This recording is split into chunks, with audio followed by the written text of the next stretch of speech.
Eh ben dis donc, c'est pas le cas de... Mais non, c'est pas sur le vol.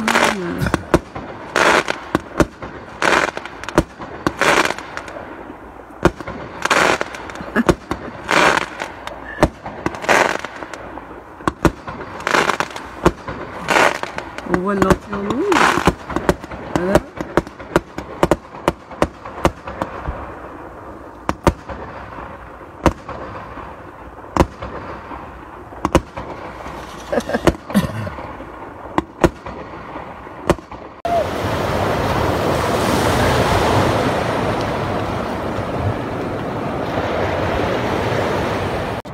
Alors il y a un an, nous fêtions notre anniversaire de 1 an de voyage en Géorgie. On était un peu déprimés parce qu'on était bloqués depuis 4 mois et demi et on a fini par réussir à quitter ce pays merveilleux.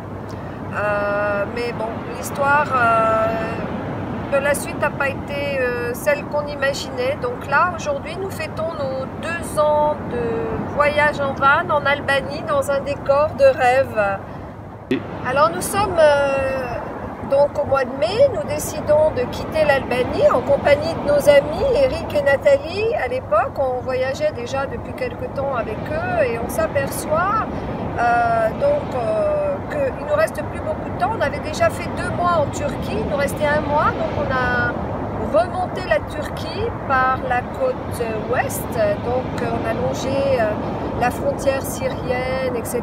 On a découvert des endroits absolument magnifiques. On a mis 1 mois pour remonter toute la Turquie et ensuite pour arriver donc à la frontière bulgare. On arrive à la frontière bulgare et là, grosse surprise, on nous dit « Ah, vous venez de Turquie, zone rouge, noire, et vous ne pouvez pas rester, vous devez faire un transit ou alors 14 jours de quarantaine. » Et on était avec des Suisses aussi qui nous suivaient et qui eux, bien évidemment, je dis bien évidemment, non, mais enfin, eux venaient d'Iran, donc encore plus noirs, et ont pu rester donc en Bulgarie. Évidemment, ils sont suisses, hein. Nous, pauvres Français, on a été obligés de traverser la Bulgarie version éclair, et on est arrivé à la frontière roumaine, et là, rebelote. Frontière roumaine, excellent. On arrive, rebelote, vous venez de Turquie, vous ne pouvez pas rester chez nous, vous devez quitter le pays. Alors avec Eric et Nathalie, on ne tombe pas sur les mêmes douaniers. Nous, ils nous disent 36 heures de transit. Eric et Nathalie, 48 heures. On était fatigués, stressés. On n'avait plus non plus Internet ni rien du tout pour communiquer.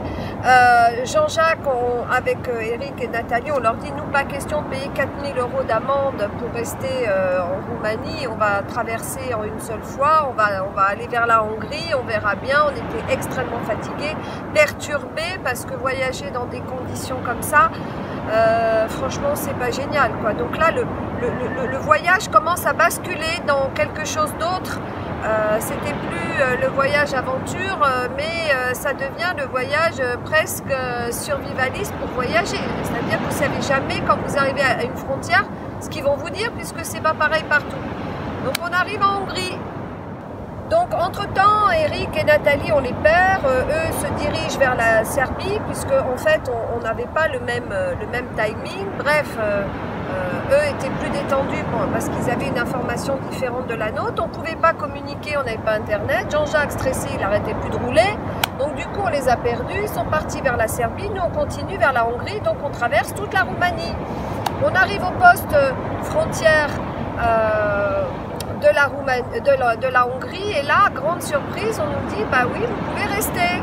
Zéro test, rien du tout, donc évidemment on reste en Hongrie.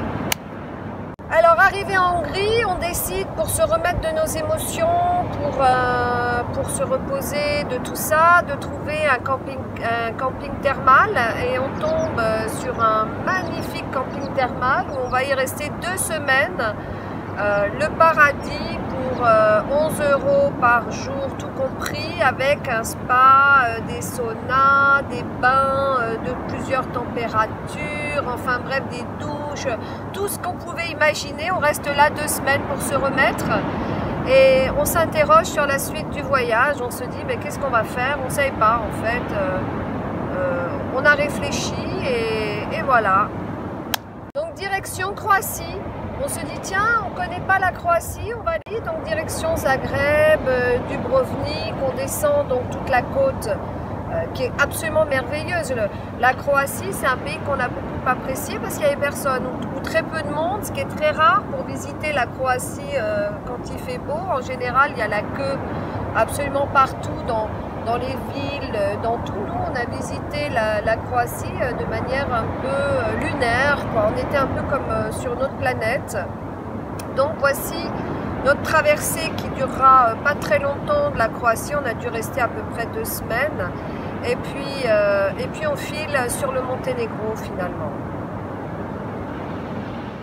Le Monténégro, extraordinaire, nature ultra vierge. On décide d'attaquer les montagnes et surtout les parcs naturels qui se trouvent à plus de 2000 mètres d'altitude. Et là, on découvre un univers sauvage. Très peu de monde encore, à part les locaux qui viennent faire des treks, s'entraîner pour des grandes expéditions. Ce sont des sites extrêmement durs.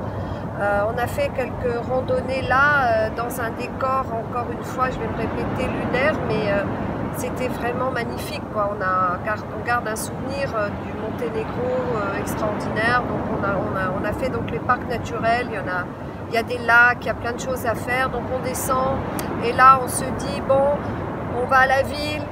On arrive à la ville et on rencontre David. David le Belge.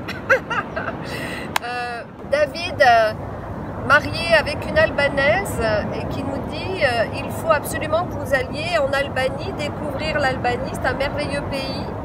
Et là, on a un coup de cœur, mais grandiose pour l'Albanie, vous voyez, là, d'ailleurs, on y est et on ne bougera plus jusqu'à la fin de cette histoire de Covid, qui risque de se prolonger, hélas.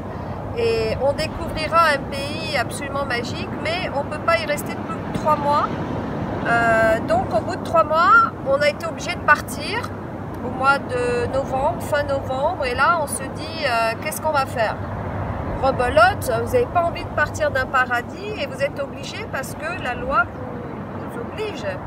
Donc on part d'Albanie fin novembre, direction Bulgarie.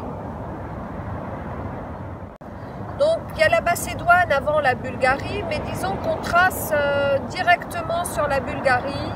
On avait fait uniquement une petite partie bulgare, c'est-à-dire Sofia, la capitale, et Varna, un petit coin de paradis aussi. Mais on ne connaissait pas vraiment la Bulgarie, donc on décide de partir à l'aventure. 2 mois de découverte en Bulgarie, et là on a été enchantés. On a découvert des choses complètement différentes de ce qu'on imaginait.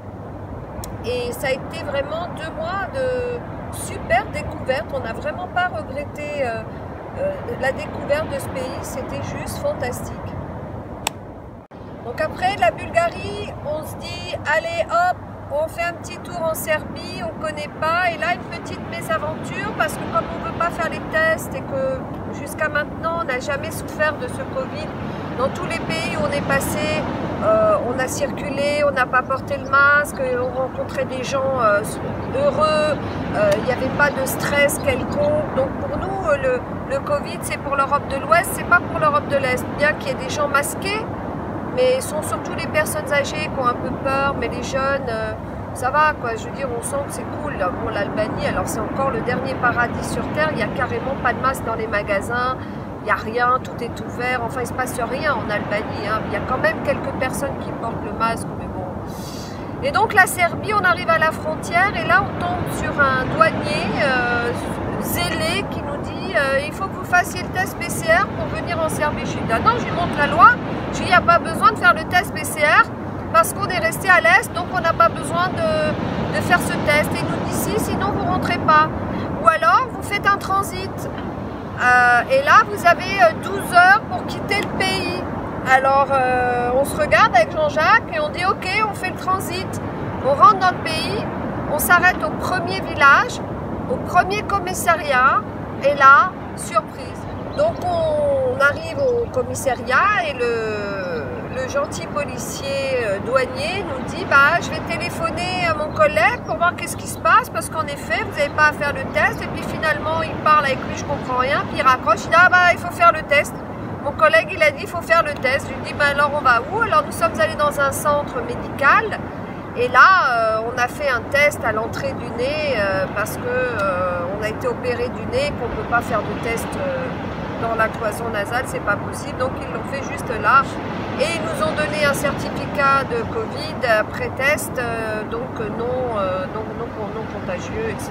Donc on était en règle, on est resté 2 mois en Serbie et on a adoré la Serbie, on est allé à Belgrade, Jean-Jacques là a eu mal au dos, il s'est blessé, bref, on a visité la Serbie de manière extraordinaire, on a découvert encore d'autres choses magnifiques en Serbie. Et là, on s'est dit, bah, qu'est-ce qu'on fait? Donc, on est parti en Macédoine, découvrir d'une autre manière la Macédoine en arrivant en fait par le nord. La Macédoine, on y va parce qu'on a rencontré en Serbie un restaurateur spécialisé en poissons qui nous dit, venez voir là où je vis, c'est magnifique, au bord d'un lac, on y va, on découvre un paradis, mais un paradis terrestre exceptionnel, quoi. Vraiment le lac qui vous saute aux yeux de son bleu turquoise, de son eau transparente, de ses montagnes enneigées autour, de ces petits villages. C'était vraiment magnifique. On a passé quelques jours là fabuleux et puis l'appel de l'Albanie est revenu et nous sommes rentrés de nouveau en Albanie après presque 5 mois d'absence et voilà, donc nous sommes chez nous ici pour quelque temps, car nous allons y rester longtemps. Voilà, on ne revoyagera plus parce que les frontières se verrouillent de partout et on demande des tests PCR de partout. C'est un business, hein, c'est en fonction des pays très très cher. Et nous, on refuse de se faire charcuter le nez parce que on n'y croit pas. Donc, on va éviter de polémiquer sur ce sujet. Chacun gardera en lui ses croyances. En attendant, nous, on est heureux de vous présenter notre lieu de paradis.